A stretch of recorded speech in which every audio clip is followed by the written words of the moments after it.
Saint Peter, from Wikipedia, the free encyclopedia. Saint Peter, Latin, Petrus, Greek, Petros, died AD 64 or 67, also known as Simon Peter, is featured prominently as an early Christian leader, one of the 12 apostles of Jesus Christ, according to the New Testament. He is venerated as a saint and traditionally considered to be the first bishop and pope by the Roman Catholic Church, the Eastern Orthodox Church, and Oriental Orthodoxy. The son of John, or Jonah, or Jona, he was from the village of Bethsaida in the province of Galilee, or Galantis. His brother Andrew was also an apostle. 2 general epistles are ascribed to Peter, although the majority of biblical scholarship rejects the Petrine authorship of both. The Gospel of Mark was traditionally thought to show the influence of Peter's preaching and eyewitness memories. Several other books bearing his name, the Acts of Peter, Gospel of Peter, Preaching of Peter, Apocalypse of Peter, and Judgment of Peter, are rejected by the Catholic Church as apocryphal. According to New Testament accounts, Peter was one of the 12 apostles chosen by Jesus from his first disciples. Originally a fisherman, he was assigned a leadership role and was with Jesus during events witnessed by only a few apostles, such as the Transfiguration. According to the Gospels, he confessed Jesus as the Messiah, was part of Jesus' inner circle, walked on water, denied Jesus, and preached on the day of Pentecost. According to Christian tradition, Peter is said to have been crucified in Rome under Emperor Nero Augustus Caesar. It is traditionally held that he was crucified upside down at his own request, since he saw himself unworthy to be crucified in the same way as Jesus Christ. Catholic tradition holds that St. Peter's site of crucifixion is located in the Clementine Chapel, while his mortal bones and remains are contained in the underground confessio of St. Peter's Basilica, where Pope Paul VI announced the excavated discovery of a first-century Roman cemetery in 1968. Every June 19th since 1736, a statue of St. Peter has been crowned in St. Peter's Basilica with a papal tiara, ring of the fisherman, and papal vestments as part of the feast of Saints Peter and Paul. Names and etymologies. Peter's original name was Shimon or Simeon, Simon in English. He was later given the name Peter, a name derived from the Latin Petrus, which is a masculinized form of the feminine Petra, which means rock, contrasted from petroleum. In Greek, the same idea holds. Petros is derived from Petra. The Latin word Petra is a loan word from Greek. Another version of this name is Aramaic, after his name in Hellenized Aramaic. The English and German Peter, the French Pierre, the Italian Pietro, the Spanish and Portuguese Pedro, the Polish and Russian Piotr, are derived from Petrus. The derivation of rock is similar in several Romance languages: Spanish piedra, Italian pietra, French pierre, and Portuguese pedra. The Syriac or Aramaic word for rock is Cephas, which became Greek, also meaning rock. He is also known as Simon Peter, Cephas, and Kepha. Both Cephas and Kepha also mean rock. However, the Catholic theologian Rudolf Pesch argues that the Aramaic Cepha means stone, ball, clump, clue, and that rock is only a connotation, that the Greek Petra denotes grown rock, rocky range, cliff, grotto, and that Petros means small stone, firestone, slingstone, moving builder. New Testament account. Peter's life is told in the 4 canonical Gospels, the Book of Acts, New Testament letters, non-canonical, Gospel according to the Hebrews, and other early church accounts of his life and death. In the New Testament, He is among the first of the disciples called during Jesus' ministry. It was during his first meeting with Jesus that Jesus named him Peter. Peter was to become the first apostle ordained by Jesus in the early church. Peter ran a fishing business in Bethsaida, per the Gospel of John, chapter 1, verse 44. He was named Simon, son of Jonah or John. The Synoptic Gospels all recount how Peter's mother-in-law was healed by Jesus at their home in Capernaum, per the Gospel of Matthew, chapter 8, verses 14 through 70, the Gospel of Mark, the Gospel of Mark, chapter 1, verses 29 through 30, the Gospel of Luke, chapter 4, verse 38, which, coupled with 1 Corinthians, chapter 9, verse 5, clearly depict Peter as a married man. His wife is known in the East as Febronia, and her feast is celebrated on June 28th. In the Synoptic Gospels, Peter, then Simon, was a fisherman, along with his brother Andrew and the sons of Zebedee, James and John. The Gospel of John also depicts Peter fishing, even after the resurrection of Jesus, in the story of the catch of 153 fish. In Matthew and Mark, Jesus called Simon and his brother Andrew to be fishers of men, per the Gospel of Matthew, chapter 4, verses 18 through 19, and the Gospel of Mark, chapter 1, verses 16 through 17. In Luke, Simon Peter owns the boat that Jesus uses to preach to the multitudes who are pressing on him at the shore of Lake Gennesaret, per Luke, chapter 5, verse 3.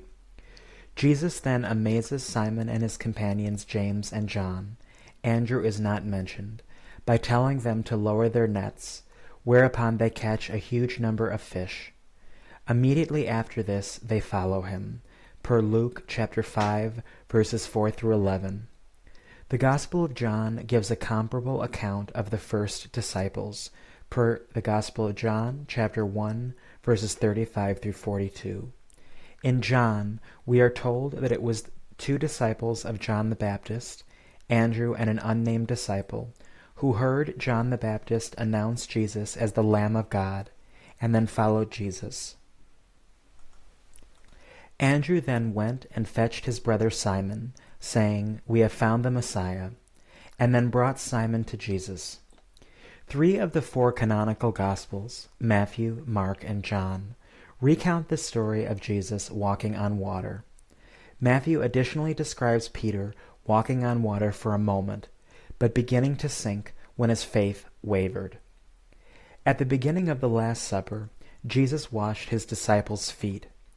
Peter initially refused to let Jesus wash his feet, but when Jesus responded, "If I wash thee not, thou hast no part with me," Peter replied, "Lord, not my feet only, but also my hands and my head." The washing of feet is often repeated in the service of worship on Maundy Thursday by some Christian denominations.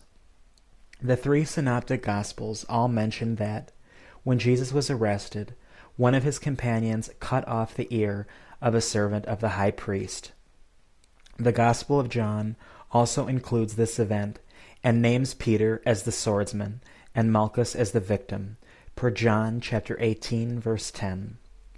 Luke adds that Jesus touched the ear and miraculously healed it, per the Gospel of Luke chapter 22, verses 49 through 51. This healing of the servant's ear is the last of the 37 miracles attributed to Jesus in the Bible. Rock dialogue. In a dialogue between Jesus and his disciples, in the Gospel of Matthew, chapter 16, verses 13 through 20, Jesus asks, "Who do people say that the Son of Man is?" The disciples give various answers. When he asks, "Who do you say that I am?" Simon Peter answers, "You are the Christ, the Son of the living God." In turn, Jesus declares Peter to be blessed for having recognized Jesus' true identity and attributes this recognition to a divine revelation. Then Jesus addresses Simon by what seems to have been the nickname Peter, Cephas in Aramaic, Petros, stone in Greek, and says, "On this rock," Petra in Greek, I will build my church, and the gates of hell will not prevail against it. A common exegetical interpretation of Peter is provided by Daniel Harrington, who suggests that Peter was an unlikely symbol of stability.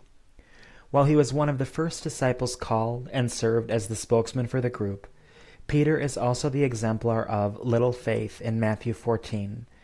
We'll soon have Jesus say to him, "O you of little faith, why did you doubt?" and will eventually deny Jesus 3 times. In light of the Easter event then, Peter became an exemplar of the forgiven sinner. A great variance of opinions exists as to the interpretation of this passage with respect to what authority and responsibility, if any, Jesus was giving to Peter. Petros had not previously been used as a name, but in the Greek-speaking world it became a popular Christian name, after the tradition of Peter's prominence in the early Christian church had been established. In the Eastern Orthodox Church, this passage is interpreted as not implying a special prominence to the person of Peter, but to Peter's position as representative of the apostles. The word used for rock, Petra, grammatically refers to a small detachment of the massive ledge, not to a massive boulder. Thus, Orthodox sacred tradition understands Jesus' words as referring to the apostolic faith. The great majority of Western scholars concur with the interpretation that the rock was Peter, not Jesus himself or Peter's faith. Denial of Peter. All 4 canonical Gospels recount that, during the Last Supper, Jesus foretold that Peter would deny him 3 times before the cock crows twice in Mark's account. The Synoptics and John describe the 3 denials as follows. 1. A denial when a female servant of the high priest spots Simon Peter, saying that he had been with Jesus. According to Mark, but not in all transcripts, the rooster crowed. Only Luke and John mention a fire by which Peter was warming himself among other people. According to Luke, Peter was sitting. According to John, he was standing. 2. A denial when Simon Peter had gone out to the gateway, away from the firelight, but the same servant girl, Mark, or another servant girl, per Matthew, or a man, per Luke and also John, for whom, though this is the 3rd denial, told the bystanders he was a follower of Jesus. According to John, the rooster crowed. 3. A denial came when Peter's Galilean accent was taken as proof that he was indeed a disciple of Jesus. According to Matthew, Mark, and Luke, the rooster crowed. John, though, does not mention the Galilean accent. Matthew adds that it was his accent that gave him away as coming from Galilee. Luke deviates slightly from this by stating that, rather than a crowd accusing Simon Peter, it was a 3rd individual. The Gospel of John places the 2nd denial while Peter was still warming himself at the fire, and gives, as the occasion of the 3rd denial, a claim by someone to have seen him in the Garden of Gethsemane when Jesus was arrested. In the Gospel of Luke, Jesus' prediction of Peter's denial is coupled with a prediction that all the apostles, you, plural, would be sifted like wheat, but that it would be Peter's task, you, singular, when he had turned again, to strengthen his brethren. In a reminiscent sign in John's epilogue, Peter affirms 3 times that he loves Jesus.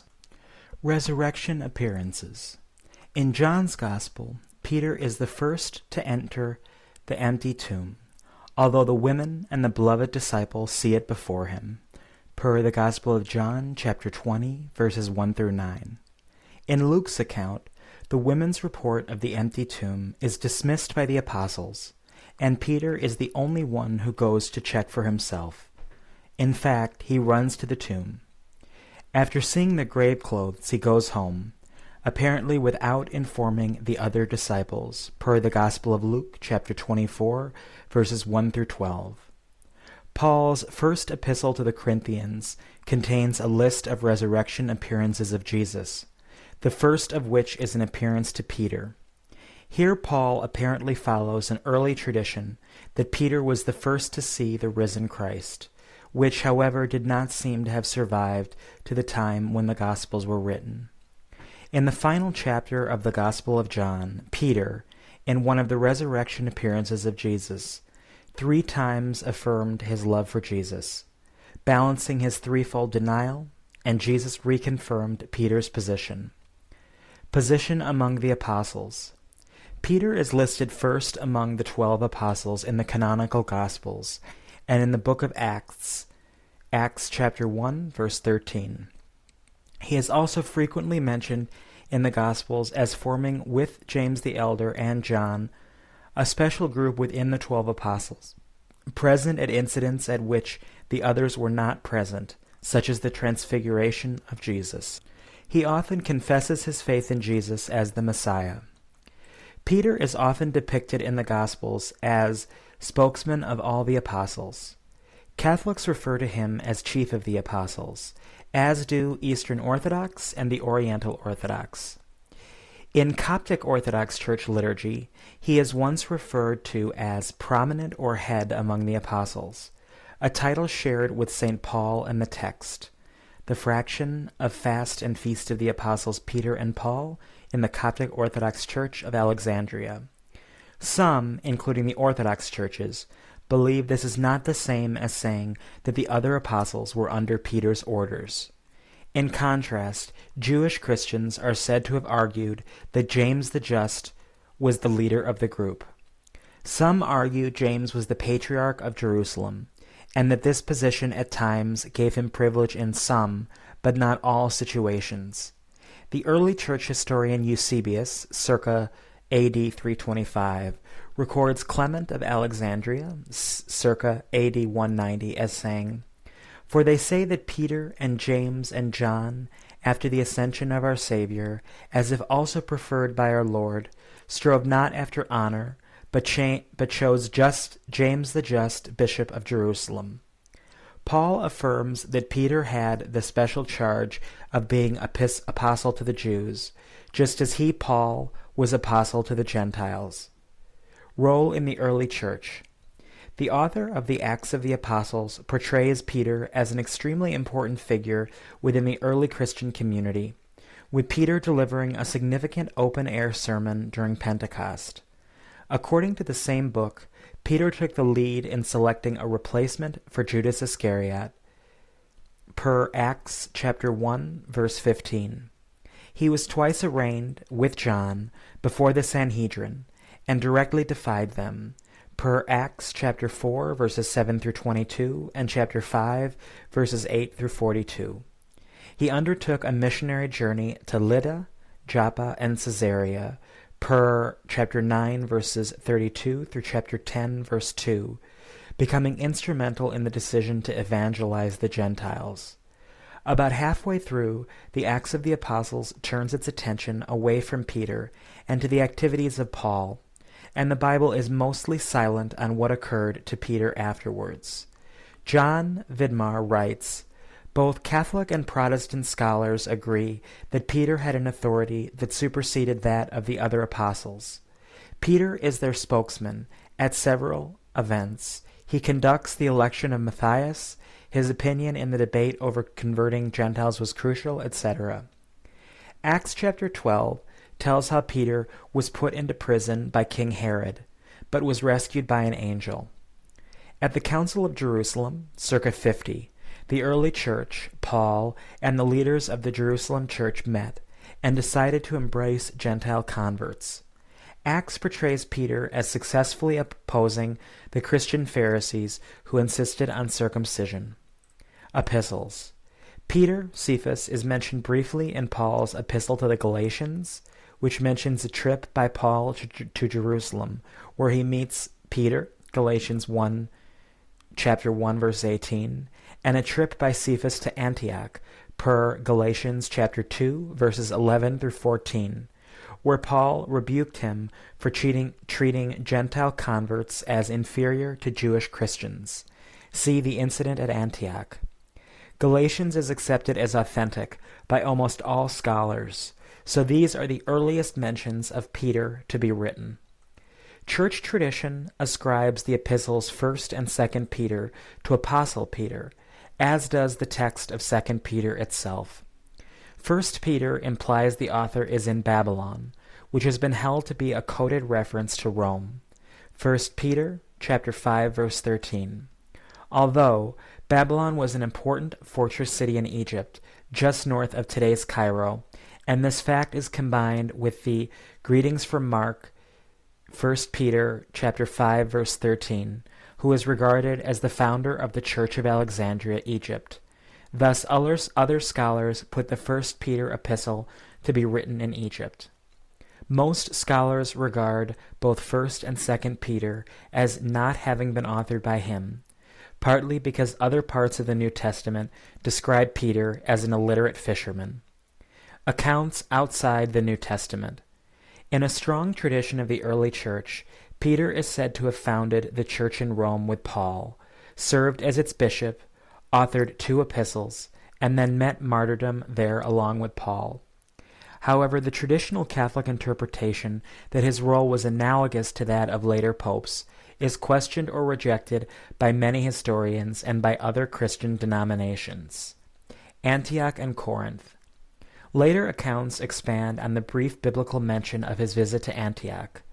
The Liber Pontificalis, 9th century, mentions Peter as having served as bishop of Antioch for 7 years, and having potentially left his family in the Greek city before his journey to Rome. Claims of direct blood lineage from Simon Peter among the population of Antioch existed in the 1st century and continue to exist today, notably by certain Saman families of modern-day Syria and Lebanon. Historians have furnished other evidence of Peter's sojourn in Antioch. Subsequent tradition held that Peter had been the first patriarch of Antioch. Peter might have visited Corinth, as a party of Cephas existed there. Eusebius of Caesarea, who lived circa 260 to 340, in his Historia Ecclesiastica, while naming some of the 70 disciples of Jesus, says, "And the history of Clement of Alexandria circa 150 to circa 215, in the 5th chapter of Hypopiasis, in which Cephas, the one mentioned by Paul in the citation, when Cephas came to Antioch, I confronted him face to face." Galatians chapter 2 verse 11. It is said he was one of the 70 disciples, having the same name with Peter the Apostle. Death. In the epilogue of the Gospel of John, Jesus hints at the death by which Peter would glorify God, per the Gospel of John, chapter 21, verses 18 through 19, saying, "When you are old, you will stretch out your hands, and another will dress you and take you where you do not want to go." This is interpreted by some as a reference to Peter's crucifixion.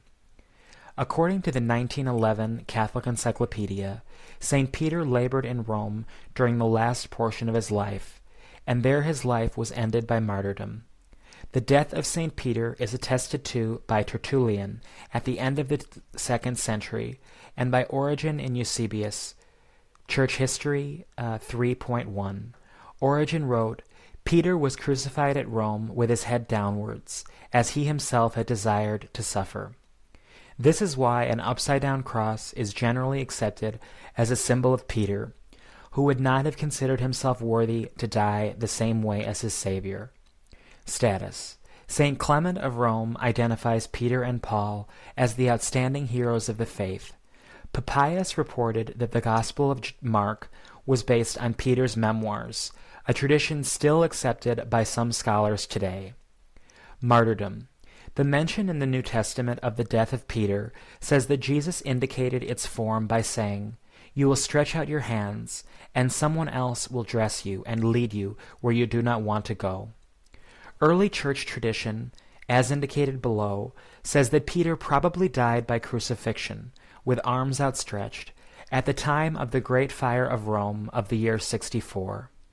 Margherita Guarducci, who led the research leading to the rediscovery of Peter's reputed tomb in its last stages, 1963 to 1968, concludes Peter died on October 13th, AD 64, during the festivities on the occasion of the Dies Imperii of Emperor Nero.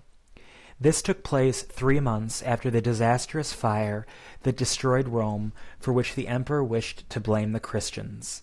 This Dies Imperii regnal day anniversary was an important one, exactly 10 years after Nero ascended to the throne, and it was, as usual, accompanied by much bloodshed. Traditionally, Roman authorities sentenced him to death by crucifixion. According to the apocryphal Acts of Peter, he was crucified head down. Tradition also locates his burial place where the Basilica of St. Peter was later built, directly beneath the basilica's high altar.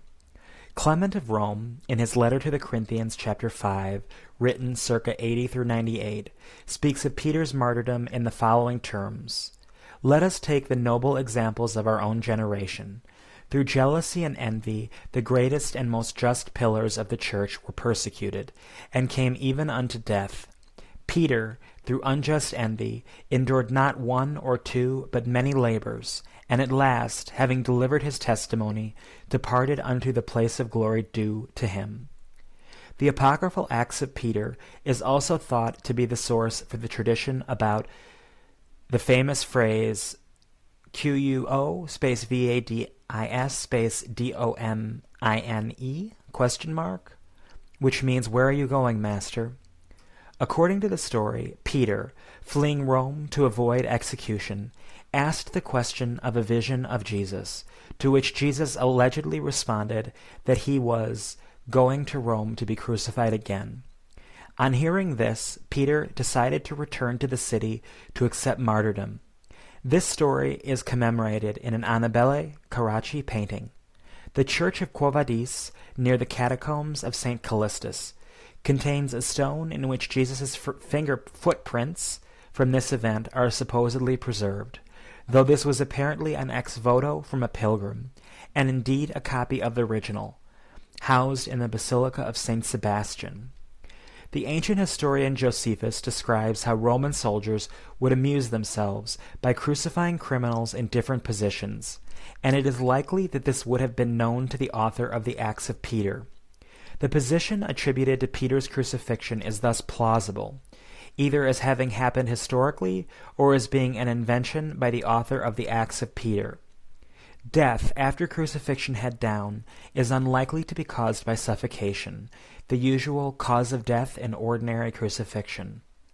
A medieval tradition was that the Mamertine prison in Rome is the place where Peter was imprisoned before his execution. Catholic tradition holds that his inverted crucifixion occurred on the spot now occupied by the Clementine Chapel in the grottos of St. Peter's Basilica. In 1950, human bones were found buried underneath the altar of St. Peter's Basilica. The bones have been claimed by many to have been those of Peter. An attempt to contradict these claims was made in 1953 by the excavation of what some believe to be St. Peter's tomb in Jerusalem. However, along with the supposed tomb of Peter bearing his previous name Simon, tombs bearing the names of Jesus, Mary, James, John, and the rest of the apostles were also found at the same excavation, though all these names were very common among Jews at the time. In the 1960s, some previously discarded debris from the excavations beneath St. Peter's Basilica were re-examined, and the bones of a male person were identified. A forensic examination found them to be a male of about 61 years of age from the 1st century.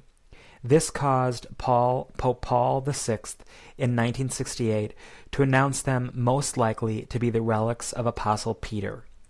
Further doubt on finding bones in Rome is cast by Pope Vitalian's letter to King Oswy of the Britons from 665 AD, offering him the remains, then called relics, of the Apostle Peter and Paul, along with those of the holy martyrs Laurentius, John, Gregory, and Pancratius as a reward for the emergence of British faith. Connection to Rome. The See of Rome is traditionally said to be founded by Peter and Paul, who had invested it with apostolic authority. The New Testament says nothing directly about Peter's connection to Rome, but a strong early Christian tradition supports such a connection.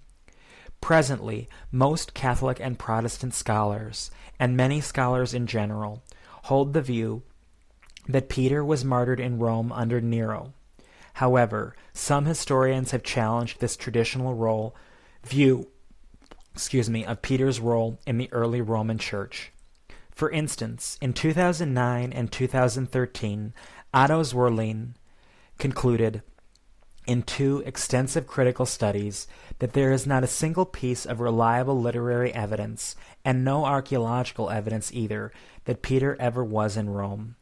Zwerlin's thesis caused a debate, especially among German scholars, of which an English summary is now online. First Clement, a document that has been dated from the 90s to the 120s, is one of the earliest sources adduced in support of Peter's stay in Rome, but questions have been raised about the text's authenticity and whether it has any knowledge about Peter's life beyond what is contained in the New Testament Acts. The letter to the Romans attributed to St. Ignatius of Antioch implies that Peter and Paul had special authority over the Roman Church, telling the Roman Christians, "I do not command you as Peter and Paul did," chapter 4. However, the authenticity of this document and its traditional dating to circa 105 through 110 have also been questioned, and it may date from the final decades of the 2nd century. Other sources in the 2nd century relate Peter's martyrdom in Rome. Among these, Dionysius of Corinth and Tertullian.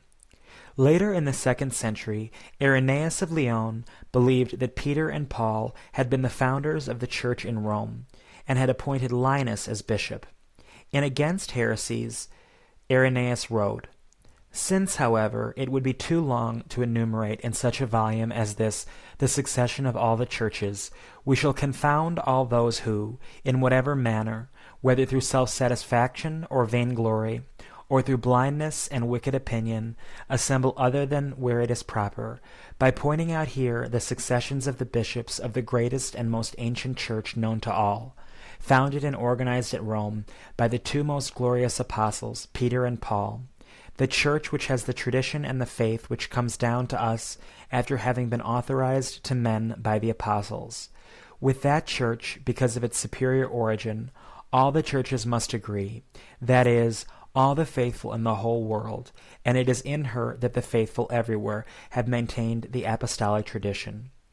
The blessed apostles, then, having founded and built up the church, committed into the hands of Linus the office of the episcopate.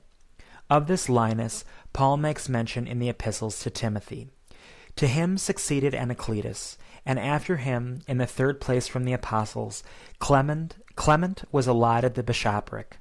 This man, as he had seen the blessed apostles, and had been conversant with them, might be said to have the preaching of the apostles still echoing in his ears, and their traditions before his eyes. Nor was he alone in this, for there were many still remaining who had received instructions from the apostles. In the time of this Clement, no small dissension having occurred among the brethren at Corinth, the church in Rome dispatched a most powerful letter to the Corinthians, exhorting them to peace, renewing their faith, and declaring the tradition which it had lately received from the apostles. Tertullian also writes, "But if you are near Italy, you have Rome, where authority is at hand for us too. What a happy church that is, on which the apostles poured out their whole doctrine with their blood, where Peter had a passion like that of the Lord, where Paul was crowned with the death of John the Baptist by being beheaded." Dionysius of Corinth also serves as a late 2nd century witness to the tradition. He wrote, "You, Pope Soter, have also, by your very admonition, brought together the planting that was made by Peter and Paul at Rome and at Corinth. For both of them alike planted in our Corinth and taught us, and both alike, teaching similarly in Italy, suffered martyrdom at the same time." Like later tradition, first found in St. Jerome, attributes to Peter a 25-year episcopate or apostolate in Rome. It has been claimed that archaeological evidence found over a century ago may suggest that Peter was buried near Jerusalem and near the Mount of Olives rather than in Rome. but this has attracted little scholarly support. Non-canonical sayings of Peter. 2 sayings are attributed to Peter in the Gnostic Gospel of Thomas. In the first, Peter compares Jesus to a just messenger. In the second, Peter asks Jesus to make Mary leave us, for females don't deserve life. In the Apocalypse of Peter, Peter holds a dialogue with Jesus about the parable of the fig tree and the fate of sinners. In the Gospel of Mary, whose text is largely fragmented, Peter appears to be jealous of Mary, probably Mary Magdalene. He says to the other disciples, "Did he really speak privately with a woman and not openly to us? Are we to turn about and all listen to her? Did he prefer her to us?" In reply to this, Levi says, "Peter, you have always been hot-tempered." Other non-canonical texts that attribute sayings to Peter include the secret book of James and the Acts of Peter. Denial of Jesus. In the Phiam fragment of the end of the 3rd century, Jesus predicts that Peter will deny him 3 times before a cock crows on the following morning. The account is similar to that of the canonical Gospels, especially the Gospel of Mark, either an abbreviation of the account in the Synoptics or a source text on which they were based. Post-Jesus. The fragmentary Gospel of Peter, attributed to Peter, contains an account of the death of Jesus differing significantly from the canonical Gospels. It contains little information about Peter himself, except that after the discovery of the empty tomb, I, Simon Peter, and Andrew my brother took our fishing nets and went to the sea. 19th century. Joseph Smith, the founder of Mormonism, recorded in multiple revelations that Peter appeared to him and Oliver Cowdery in 1829 in order to bestow the apostleship and keys of the kingdom as part of a restoration of priesthood authority. Religious interpretations. Catholic Church. According to Catholic belief, Peter was the first bishop of Rome and chief pastor of the entire Catholic Church, the vicar of Christ upon earth. Although Peter never bore the title of Pope or Vicar of Christ, the Catholic Church believes him to be the first pope. Therefore, they consider every pope to be Peter's successor and the rightful superior of all other bishops. The Catholic Church's recognition of Peter as head of its church on earth, with Christ being its heavenly head, is based on its interpretation of 2 passages from the canonical Gospels of the New Testament, as well as sacred tradition. The first passage is John 21, verses 15 through 17, which is, feed my lambs, feed my sheep," which is seen by Catholics as Christ promising the spiritual supremacy to Peter. The Catholic Encyclopedia sees in this passage Jesus charging Peter with the superintendency of all his sheep, without exception, and consequently of his whole flock, that is, of his own church. The second passage is Matthew chapter 16, verses 17 through 20. "I tell you that you are Peter, and on this rock I will build my church, and the gates of hell will not overcome it. I will give you the keys of the kingdom of heaven. Whatever you bind on earth will be bound in heaven, and whatever you loose on earth will be loosed in heaven." Christ spoke here in the Syriac tongue hence, and then the article shows it in non-transliterated Syriac form, and then shows a section from Peshitta, which is also, "I say to you that you are Sifa, and on this Sifa, I will build my church, and the gates of Sheol not will subdue it. Thou art a rock, and upon this rock, or thou art Peter, and upon this Peter will I build my church." Petrus and Petra are the Greek equivalent to the Syriac Sifa, which means rock, and there is no difference at all between Petrus and Petra. To better understand what Christ meant, St. Basil elaborates, "Though Peter be a rock, yet he is not a rock as Christ is. For Christ is the true unmovable rock of himself. Peter is unmovable by Christ the rock. For Jesus doth communicate and impart his dignities, not voiding himself of them, but holding them to himself, bestoweth them also upon others. He is the light, and yet two. You are the light, he is the priest, and yet he three. Maketh priest, he is the rock, and he made a rock. In reference to Peter's occupation before becoming an apostle, the popes wear the fisherman's ring, which bears an image of the saint casting his nets from a fishing boat. The keys used as a symbol of the pope's authority refer to the keys of the kingdom of heaven promised to Peter, per Matthew chapter 16, verses 18 through 19. The terminology of this commission of Peter is unmistakably parallel to the commissioning of Eliakim ben Hilkiah in Isaiah chapter 22, verses 15 through 23. Peter is often depicted in both Western and Eastern Christian art, holding a key or a set of keys. Though the authenticity of this account has been challenged, the general consensus is that these are Jesus' words. Feast days. The Roman martyrology assigns June 29th as the feast day of both Peter and Paul, without thereby declaring that to be the day of their deaths. St. Augustine of Hippo says in his Sermon 295, "One day is assigned for the celebration of the martyrdom of the two apostles, but those two were one. Although their martyrdom occurred on different days, they were one." This is also the feast of both apostles in the calendar of the Eastern Orthodox Church. In the Roman Rite, the feast of the Chair of St. Peter is celebrated on February 22nd, and the anniversary of the dedication of the two papal basilicas of St. Peter's and St. Paul's outside the walls is held on November 18th. Before Pope John XXIII's revision in 1960, the Roman calendar also included, on January 18th, another feast of the Chair of St. Peter, denominated the Chair of St. Peter in Rome, while the February feast was then called that of the Chair of St. Peter at Antioch, and on August the 1st, the Feast of St. Peter in Chains. St. Peter's Basilica. In the early 4th century, the Emperor Constantine I decided to honor Peter with a large basilica.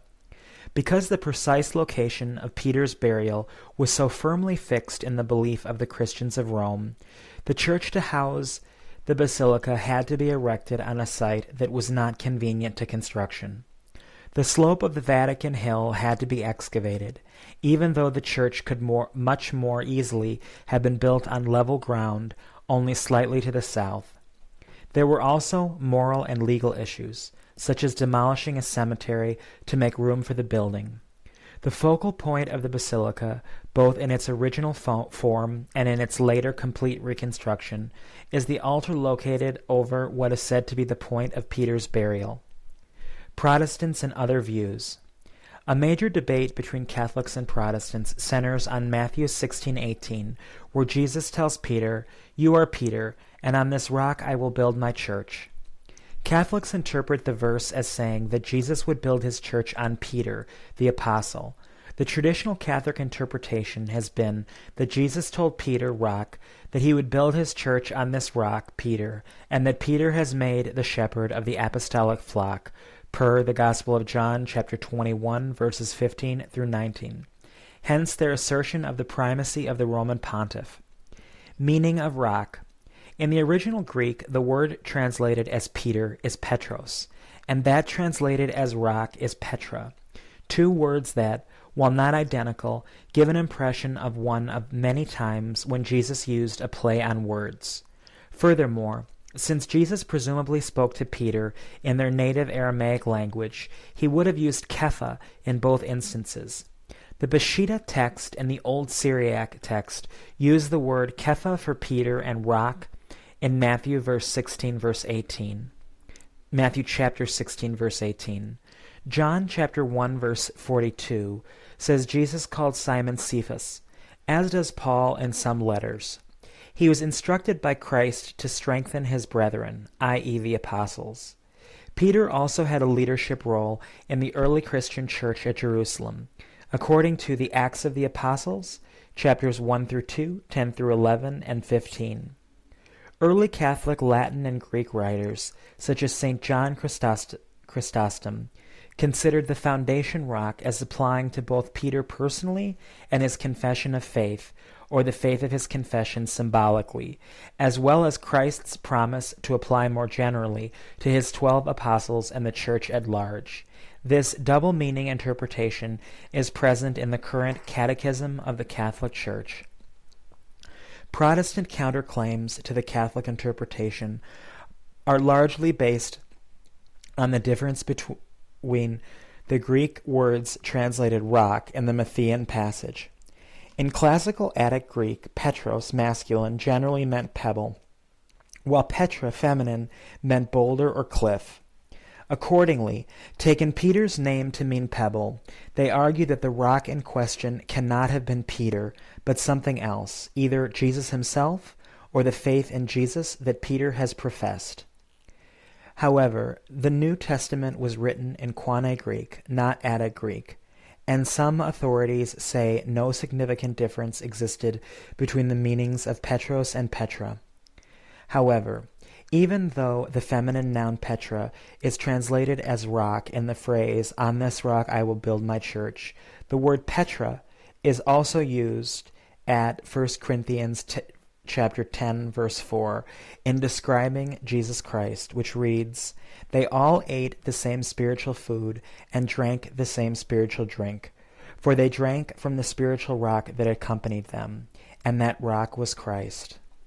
Although Matthew chapter 16 is used as a primary proof text for the Catholic doctrine of papal supremacy, Protestant scholars say that prior to the Reformation of the 16th century, Matthew 16 was very rarely used to support papal claims. Their position is that most of the early and medieval church interpreted the rock as being a reference either to Christ or to Peter's faith, not Peter himself. They understand Jesus' remark to have been his affirmation of Peter's testimony that Jesus was the Son of God. Despite this claim, many fathers saw a connection between Matthew chapter 16 verse 18 and the primacy of Peter and his office, such as Tertullian writing, "The Lord said to Peter, 'On this rock I will build my church. I have given you the keys of the kingdom of heaven, and whatever you shall have bound or loosed on earth will be bound or loosed in heaven.'" Per Matthew chapter 16, verses 18 through 19, ellipsis, "Upon you," he says, "I will build my church, and I will give to you the keys, not to the church." Other theologically conservative Christians, including confessional Lutherans, also rebut comments made by Karl Keating and D.A. Carson, who claim that there is no distinction between the words Petros and Petra in Koine Greek. The Lutheran theologians state that the dictionaries of Koine/NT Greek, including the alternative Bauer-Donker-Arndt Gingrich lexicon, indeed list both words and the passages that give different meanings for each. The Lutheran theologians further note that, "We honor Peter, and in fact some of our churches are named after him, but he was not the first pope, nor was he Roman Catholic. If you read his letter, you will see that he did not teach a Roman hierarchy, but that all Christians are royal priests. The same keys given to Peter in Matthew 16 are given to the whole church of believers in Matthew 18. Partial Protestant support. Partial support for the Catholic position comes from one of Protestantism's most distinguished church historians, Oscar Cullmann, a Lutheran theologian.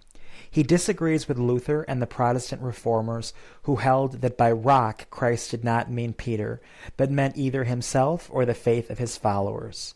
He believes the meaning of the original Aramaic is very clear, that Kepha was the Aramaic word for rock, and that it was also the name by which Christ called Peter.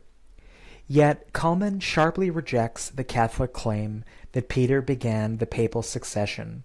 He writes, "In the life of Peter, there is no starting point for a chain of succession to the leadership of the Church at large." While he believes the Matthew text is entirely valid and is in no way spurious, he says it cannot be used as warrant of the papal succession. Cullmann concludes that while Peter was the original head of the apostles, Peter was not the founder of any visible church succession. There are other Protestant scholars who also partially defend the historical Catholic position about rock. Taking a somewhat different approach from Cullmann, they point out that the Gospel of Matthew was not written in the classical Attic form of Greek, but in the Hellenistic Koine dialect, in which there is no distinction in meaning between Petros and Petra. Moreover, even in Attic Greek, in which the regular meaning of Petros was a smallish stone, there are instances of its use to refer to larger rocks, as in Sophocles' Oedipus at Colonus, version 1595, where Petros refers to a builder used as a landmark, obviously something more than a pebble. In any case, a Petros-Petra distinction is irrelevant considering the Aramaic language in which the phrase might well have been spoken. In Greek of any period, the feminine noun Petra could not be used as the given name of a male, which may explain the use of Petros as the Greek word with which to translate Aramaic Kepha. Yet, still other Protestant scholars believe that Jesus in fact did mean to single out Peter as the very rock which he would build upon, but that the passage does nothing to indicate a continued succession of Peter's implied position. They assert that Matthew uses the demonstrative pronoun tout, which allegedly means this very or this same, when he refers to the rock on which Jesus' church will be built. He also uses the Greek for and, kai. It is alleged that when a demonstrative pronoun is used with kai, the pronoun refers back to the preceding noun. The second rock Jesus refers to must then be the same rock as the first one. And if Peter is the first rock, he must also be the second. Eastern Orthodox. The Eastern Orthodox Church regards Apostle Peter, together with Apostle Paul, as preeminent apostles. Another title used for Peter is Koryphaeus, which could be translated as choir director or lead singer.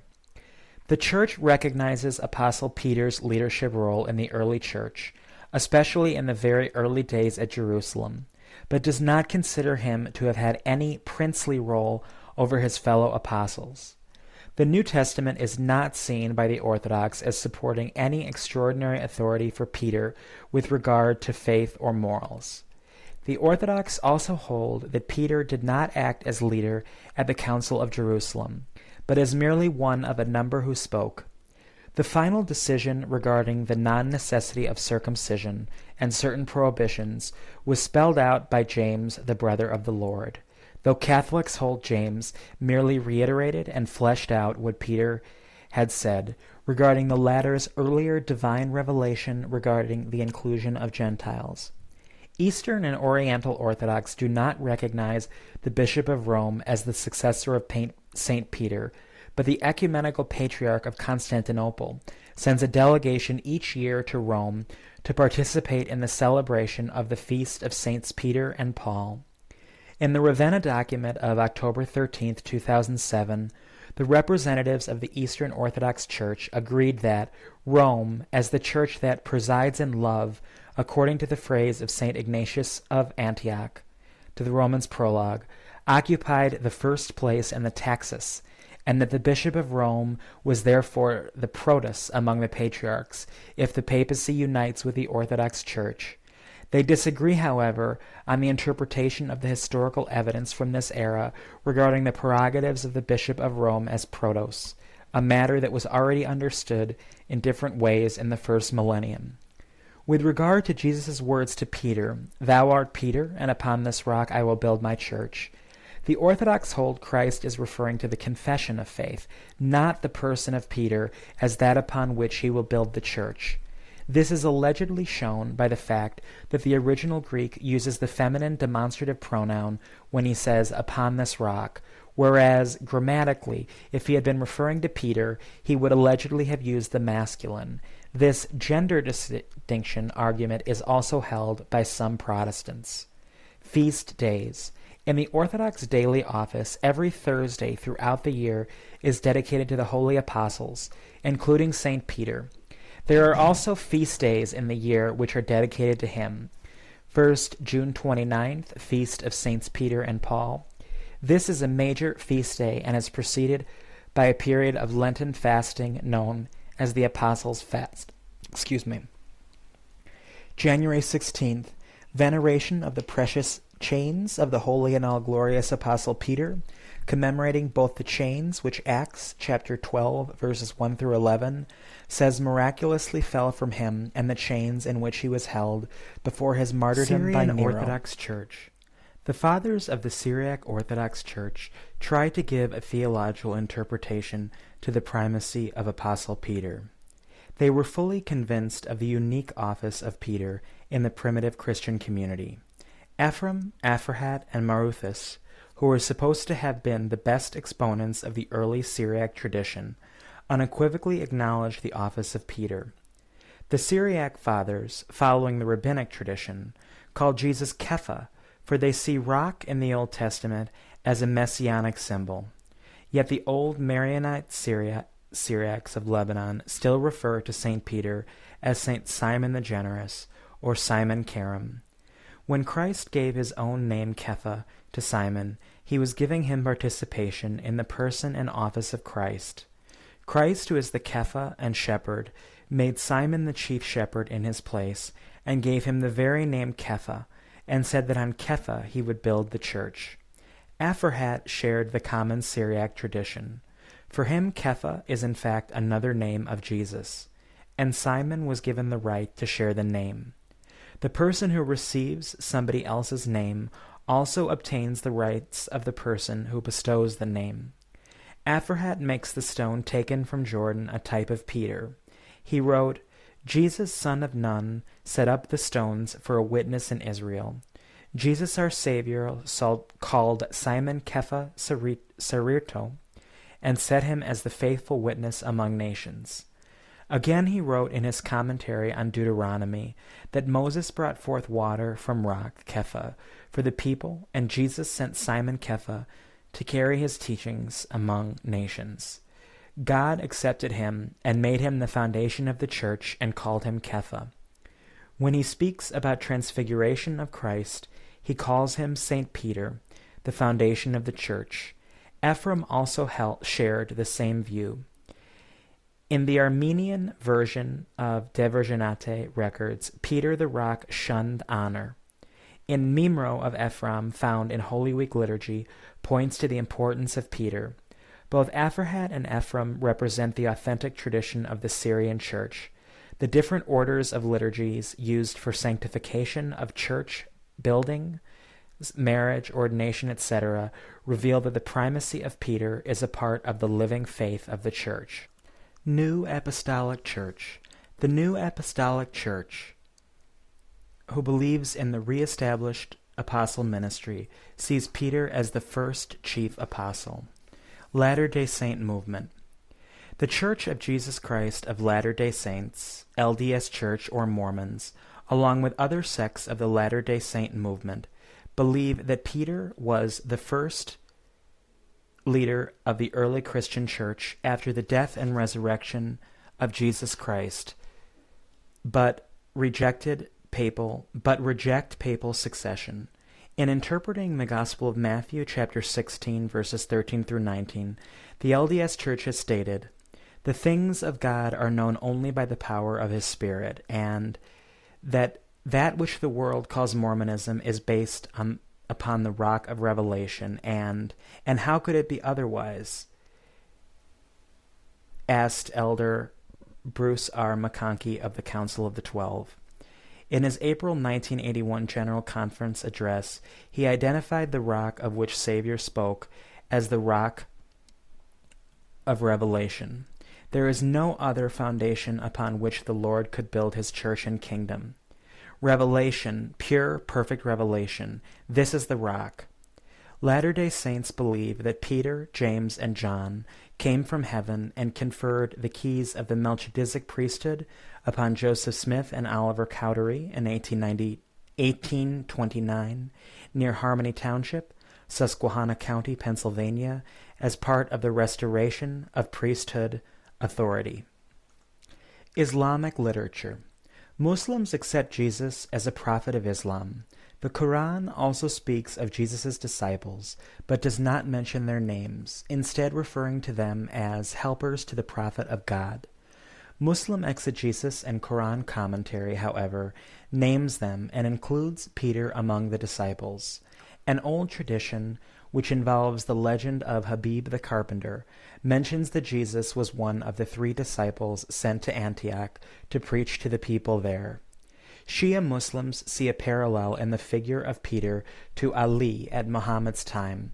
They look upon Ali as being the vicegerent, with Muhammad being the prophet. Likewise, they see Peter as the vicegerent behind Jesus the prophet and Masih. Peter's role as the first proper leader of the church is also seen by Shias to be a parallel to their belief in Ali as the first caliph after Muhammad. Writings. Traditionally, 2 canonical epistles, 1st and 2nd Peter, and several apocryphal works have been attributed to Peter. New Testament. The New Testament includes 2 letters, epistles, ascribed to Peter. Both demonstrate a high quality of cultured and urban Greek, at odds with a linguistic skill that would ordinarily be expected of an Aramaic-speaking fisherman, who would have learned Greek as a 2nd or 3rd language. The textual features of these 2 epistles are such that a majority of scholars doubt that they were written by the same hand. Some scholars argue that theological differences imply different sources, and point to the lack of references to 2 Peter among the early church fathers. Of the 2 epistles, the first epistle is considered the earlier. A number of scholars have argued that the textual discrepancies with what would be expected of the biblical Peter are due to it having been written with the help of a secretary or as an amanuensis. Some have seen a reference to the use of a secretary in the sentence, "By Silvanus, a faithful brother unto you, as I suppose, I have written briefly, exhorting and testifying that this is the true grace of God wherein ye stand," per 1 Peter chapter 5, verse 12. However, New Testament scholar Bart D. Ehrman, in his 2011 book Forged, states that scholars now widely recognize that when the author indicates that he wrote the book through Silvanus, he is indicating not the name of his secretary, but the person who was carrying his letter to the recipients. The letter refers to Roman persecution of Christians, apparently of an official nature. The Roman historian Tacitus and the biographer Suetonius do both record that Nero persecuted Christians, and Tacitus dates this to immediately after the fire that burned Rome in 64. Christian tradition, for example, Eusebius of Caesarea, has maintained that Peter was killed in Nero's persecution, and thus had to assume that the Roman persecution alluded to in 1 Peter must be this Neronian persecution. On the other hand, many modern scholars argue that 1 Peter refers to the persecution of Christians in Asia Minor during the reign of Emperor Domitian from 81 to 96, and as the letter is explicitly addressed to Jewish Christians from that region. Peter, an apostle of Jesus Christ, to God's elect, strangers in the world, scattered throughout Pontus, Galatia, Cappadocia, Asia, and Bithynia, who have been chosen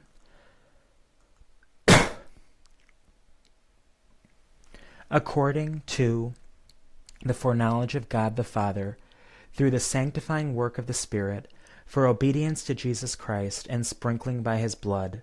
Grace and peace be yours in abundance, per 1 Peter chapter 1, 1 through 2. Those scholars who believe that the epistle dates from the time of Domitian argue that Nero's persecution of Christians was confined to the city of Rome itself and did not extend to the Asian provinces mentioned in 1 Peter chapter 1, verses 1 through 2. The second epistle of Peter, on the other hand, appears to have been copied in part from the epistle of Jude, and some modern scholars date its composition as late as circa 150. Some scholars argue the opposite, that the epistle of Jude copied 2 Peter, while others contend an early date for Jude, and thus observe that an early date is not incompatible with the text. Many scholars have noted the similarities between the apocryphal Second Epistle of Clement from the 2nd century and 2 Peter. 2 Peter may be earlier than 150. There are a few possible references to it that date back to the 1st century or early 2nd century. Exemplu Gratia 1st Clement, written in circa AD 96, and the later church historian Eusebius claimed that Origen had made reference to the epistle before 250. Even in early times, there was controversy over its authorship, and 2 Peter was often not included in the biblical canon. It was only in the 4th century that it gained a firm foothold in the New Testament in a series of synods. In the East, the Syrian Orthodox Church still did not admit it into the canon until the 6th century. Traditionally, the Gospel of Mark was said to have been written by a person named John Mark, and that this person was an assistant to Peter. Hence, its content was traditionally seen as the closest to Peter's viewpoint. According to Eusebius's ecclesiastical history, Papias recorded this belief from John the presbyter. Mark, having become the interpreter of Peter, wrote down accurately whatsoever he remembered. It was not, however, in exact order that he related the sayings or deeds of Christ, for he neither heard the Lord nor accompanied him. But afterwards, as I said, he accompanied Peter, who accommodated his instructions to the necessities of his hearers, but with no intention of giving a normal or chronological narrative of the Lord's sayings. Wherefore Mark made no mistake in thus writing some things as he remembered them.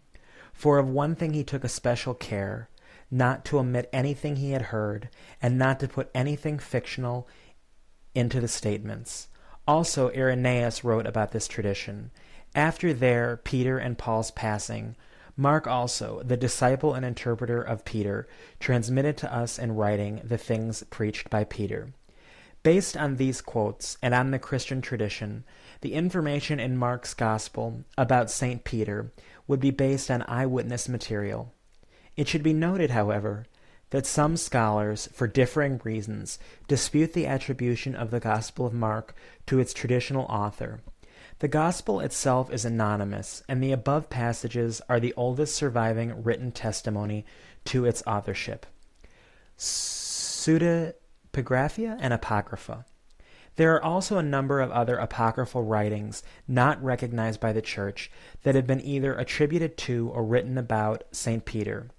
They were from antiquity regarded as pseudepigraphia. These include Gospel of Peter, a partially docetic narrative that has survived in part, Acts of Peter and Andrew, Acts of Peter and Paul, Acts of Peter and the 12, Gnostic Apostle of Peter, a letter of Peter to Philip, which was preserved in the Nag Hammadi Library, Apocalypse of Peter, which was considered as genuine by many Christians as late as the 4th century, the Epistula Petri, the introductory letter ascribed to Apostle Peter that appears at the beginning of at least one version of the Clementine literature.